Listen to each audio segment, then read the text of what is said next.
네, 이익선 최수영의 이슈앤피플 2부 막 출발했습니다. 2부의 첫 번째 코너 휘핑 뉴스죠. 가장 핫한 뉴스만 휘휘저 전해드립니다. 최휘의 이슈 브리핑 최휘 아나운서 나와 있습니다. 어서 오세요. 어서 오세요. 네, 안녕하세요. 네, 첫 소식은 네, 태풍 종다리 소식입니다. 종다리. 네. 네, 오늘도 전국 곳곳으로 33도 안팎의 심한 폭염이 이어지고 있는데요. 이런 와중에 9호 태풍 종다리가 한반도를 향해 북상하고 있습니다. 네. 서귀포 남남서쪽 약 190km 부근 해상에서 시속 30km로 북진하고 있는 상태입니다. 네. 이 태풍은 오후 6시쯤 제주도에 근접하겠습니다. 이후 저녁부터 늦은 밤 사이 열대 저압으로 약화하겠고 내일 아침 중부 서해안을 지나 내륙으로 이동해 소멸하겠습니다. 어제 태풍의 기준치를 갓 충족한 아기 태풍이라고 전해드렸는데 네. 역시 태풍의 세력이 강하진 않지만 남부와 서해안을 중심으로 밤까지 강한 비바람이 몰아치겠습니다. 네. 피해 없도록 기상정보 잘 확인하시고 사전 대비 잘해 주셔야겠습니다. 그러니까 오늘 오후 6시쯤부터 이 태풍에 대한 주의를 해주시면 되겠고요. 네. 지금은 태풍이 가까워지면서 현재 제주 바다와 서해 남부 일부에 태풍특보가 내려져 있습니다. 내일 새벽까지 제주도와 호남, 남해안을 중심으로 내일 새벽부터 오후 사이에는 중부 서해안을 중심으로 돌풍을 동반한 시간당 30에서 50mm의 강한 비가 쏟아지면서 특보도 점차 확대되겠습니다. 네. 내일까지 제주도와 남해안, 호남 서해안에는 100mm 이상의 폭우가 쏟아지겠고 내일 새벽부터 충청과 수도권 일부 지역에도 많은 곳은 80mm가 넘는 비가 내리겠습니다. 네. 비가 내리지 않는 수도권 등 중부 지역으로는 태풍이 몰고 온 열기로 찜통 더위가 극심하겠습니다. 네, 아유 찜통더위에다가 제주 해안과 남해안 서해안 지역에서는 비를 또 각별히 주의하셔야 되겠고요. 네. 자, 다음 소식 보겠습니다. 북한군 1명이 또 기순했다고요? 네, 오늘 새벽 북한군 한 명이 강원도 고성 지역 군사분계선 MDL을 넘어 귀순 의사를 밝혔습니다. 네. 합동참모본부는 북한군이 군사분계선 이북에서 남쪽으로 내려올 때부터 군 감시 장비로 포착해서 추적 감시하면서 정상적인 유도 작전을 실시했고요. 신병을 확보했다고 밝혔어요. 네. 앞서 지난 8일에는 북한 주민 한 명이 한강 하구 남북 중립수역을 넘어 인천 강화도 앞 교동도로 귀순한 바 있는데요. 12일 만에 이번엔 동쪽 접경 지역에서 북한군 장병이 귀순을 한 겁니다. 네.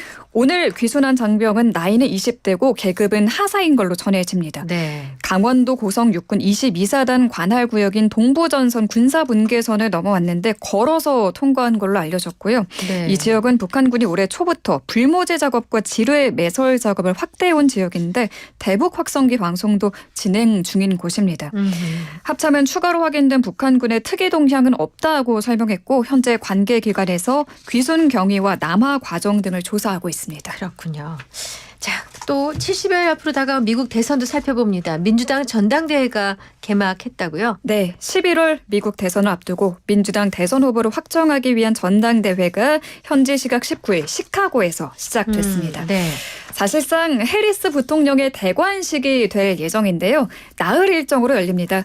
첫날 전당대회장에 해리스가 깜짝 등장하며 행사장 분위기는 말 그대로 열광 속에 빠져들었다고 해요. 네.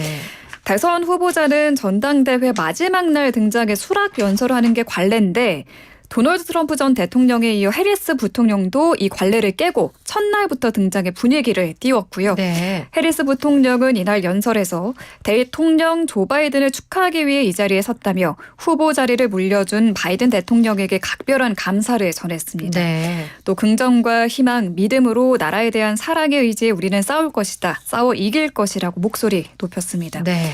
해리스 부통령은 전대 마지막 날인 22일에 대선 후보직 수락 연설을 할 예정입니다. 전당대회에 앞서 민주당은 새 정강 정책안을 공개했어요. 해리스 부통령이 집권에 펼칠 정책들의 밑그림을 공개한 건데 트럼프 공화당 대선 후보의 주한미군 철수 주장을 강하게 비판하며 소중한 동맹, 한국과 굳게 손을 잡고 북한 도발에 맞서겠다는 의지가 담겼습니다. 네. 한편 공화당 대선 후보죠. 트럼프 전 대통령은 자신의 SNS인 트루스 소셜에 세계적인 팝스타 테일러 스위프트가 자신을 지지하는 사진을 올리며 수락한다라고 썼는데요. 네. 알고 보니 이게 AI가 조작한 가짜 사진인 걸로 밝혀져서 논란이 일고 있다는 소식까지 전해드립니다. 아유, 어째 그런 일까지 네. 급한가 봐요. 제가 셀럽 마케팅에 좀 극심합니다. 네. 네.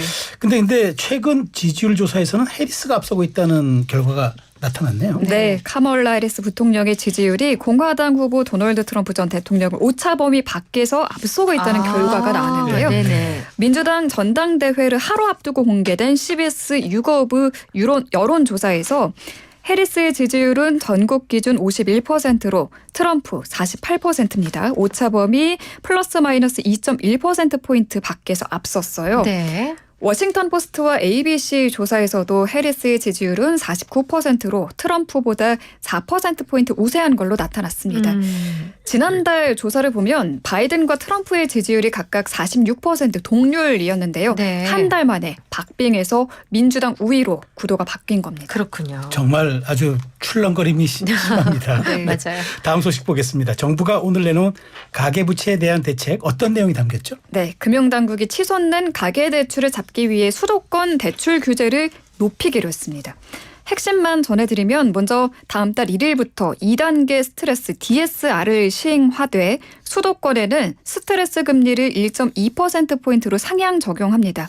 이 스트레스 금리에 대해 설명을 드려야 할 것 같은데요. 네. 이 금리는 DSR을 산정할 때 이 스트레스 금리를 적용해서 대출 한도를 더 줄이는 제도입니다. 스트레스 금리는 과거 5년 중 최고 금리와 현재 금리의 차이로 결정되는데요. 이렇게 되면 이 둘의 차이가 1.15%입니다. 네. 그런데 스트레스 금리의 하한이 1.5%이기 때문에 지금 스트레스 금리가 1.5%로 산정된 거고요. 다만 1.5%가 곧바로 적용되는 건 아닙니다. 금융당국이 부작용을 최소화하기 위해 올 상반기에는 스트레스 금리의 25%만 9월부터는 50%만 적용하기로 했습니다. 그래서 다음 달부터 1.5%의 50%인 0.75%로 상향돼야 하는데 수도권은 이게 아니고 1.2%포인트로 높이겠다는 겁니다. 금융당국은 이번 결정을 하면서 은행권이 먼저 경각심을 갖고 가계부채를 관리해달라고 주문했습니다. 그렇군요.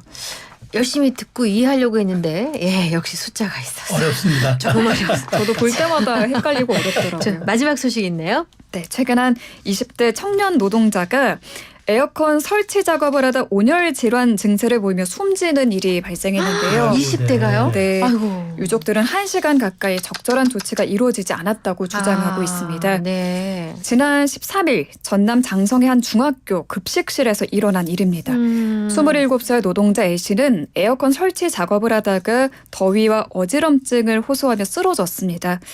병원 기록에 따르면 A씨는 열사병 증세를 보이기 시작한 게 당일 오후 4시 40분쯤입니다.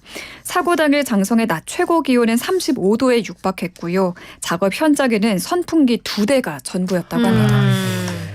이를 본 팀장이 쓰러져 있는 A씨의 모습을 휴대전화로 촬영한 뒤 약 30분이 지나 가족에게 연락해 아들을 데려가라고 전했습니다. 아니 왜 119도 안 그러니까요. 하고. 그 바로 네. 조치를 안 하고. 가족의 부탁으로 A씨는 인근 병원으로 이송됐지만 치료 도중 당일 사망했습니다. 세상에. 아니 진짜 이해가 안 되는데 바로 구호 조치를 했어야 했지 왜 그러니까요. 쓰러져 있는 모습만 사진을 찍어서 데려가라고 한 건가요? 어머나. 네.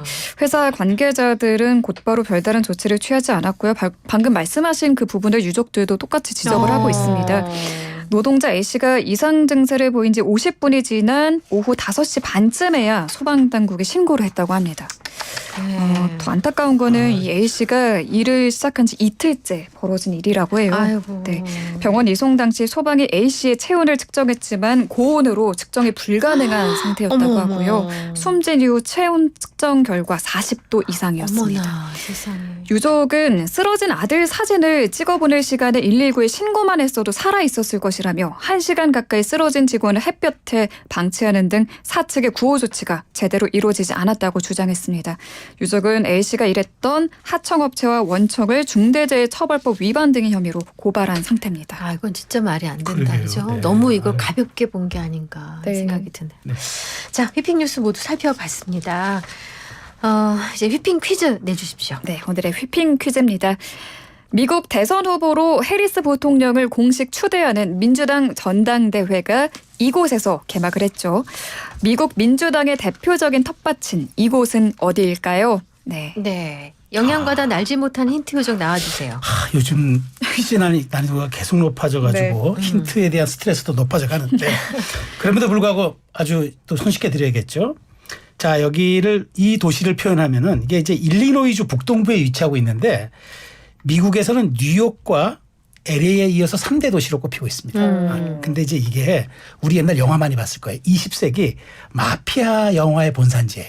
그래서 여기에서 알 카포네가 실존 인물로서 활동했었고 그다음에 여기다 영화들이 굉장히 많습니다. 그렇구나. 또 하나 이제 힌트를 드리면 또 스포츠로도 유명해요. 그래서 여기 야구팀은 땡땡땡 컵스 그다음에 땡땡땡 화이트 삭스 그 두 팀이 있고 농구팀으로는 마이클 조던 아시죠? 너무 많이 하시는데요. 정말 그 마이클 조던이 활약했던 땡땡땡 불스. 이 힌트에 진실한 여기까지. 힌트. 알겠습니다. 또 주관식이죠. 네. 그리고 정답은 몇 글자죠? 3글자입니다. 네. 샵 땡땡땡. 0945 우물정 0945 단문 50원 장문 100원 YTN 라디오 앱 유튜브 이슈앤피플 실시간 댓글창 모두 열려 있습니다. 노래도 힌트가 될 것 같습니다.